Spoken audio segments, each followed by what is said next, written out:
¿Qué tal? Un saludo para todos. En esta ocasión trataremos el tema, el teorema de Pitágoras. En este primer video analizaremos la parte teórica del teorema de Pitágoras.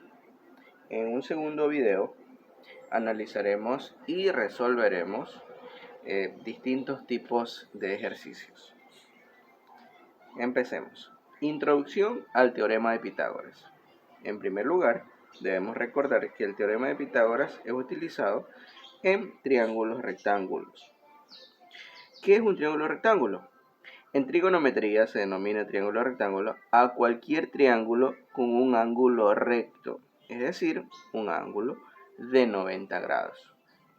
¿Cuáles son las partes principales de un triángulo rectángulo? El ángulo recto o de 90 grados, la hipotenusa y sus catetos, cateto A y cateto B.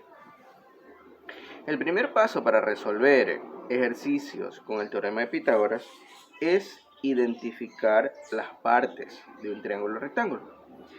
Esta es la hipotenusa, cateto B, cateto A y el ángulo recto o ángulo de 90 grados. Se realiza la siguiente pregunta: ¿qué es la hipotenusa? ¿O cómo podemos identificar a la hipotenusa? La hipotenusa es la línea diagonal del triángulo rectángulo. Miren, esta diagonal. Adicional, es la longitud más grande de todo el triángulo rectángulo. Esta longitud siempre va a ser mayor en relación a sus catetos. Y otra característica que tiene la hipotenusa es que está ubicada frente al ángulo de 90 grados.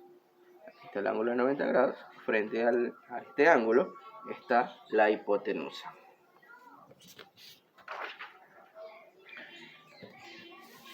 ¿Cómo identificamos al cateto A? El cateto A corresponde a la línea horizontal. ¿Cómo identificamos al cateto B? El cateto B corresponde a la línea vertical. Ahora en sí, el teorema de Pitágoras nos indica lo siguiente.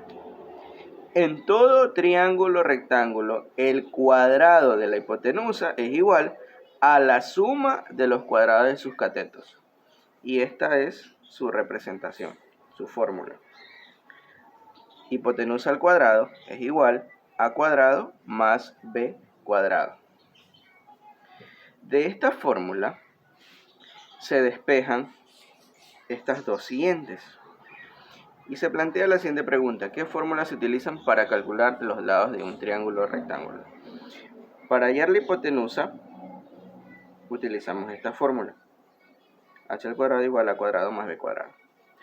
Para calcular el cateto A, es cateto A al cuadrado igual la hipotenusa al cuadrado menos b al cuadrado. Y para calcular el cateto B es igual hipotenusa al cuadrado menos al cuadrado.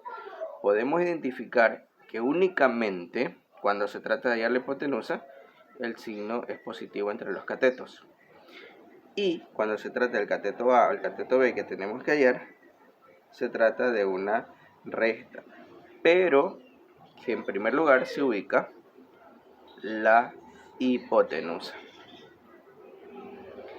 Siguiente pregunta que se plantea: ¿de qué manera se puede presentar los triángulos rectángulos? Aquí hay 4 ejemplos. De esta forma, aquí está el ángulo de 90 grados. De esta forma, aquí está el ángulo de 90 grados, hipotenusa. Ángulo de 90 grados, cateto A. Ángulo de 90 grados, cateto B.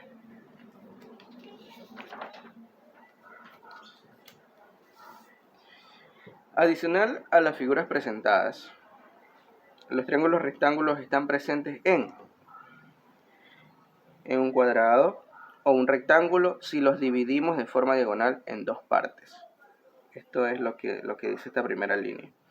Si nosotros tenemos una figura geométrica, sea un rectángulo o sea un cuadrado, si se lo divide en dos partes mediante una línea diagonal, tenemos un triángulo rectángulo aquí y otro triángulo rectángulo acá. Aquí están sus ángulos de 90 grados.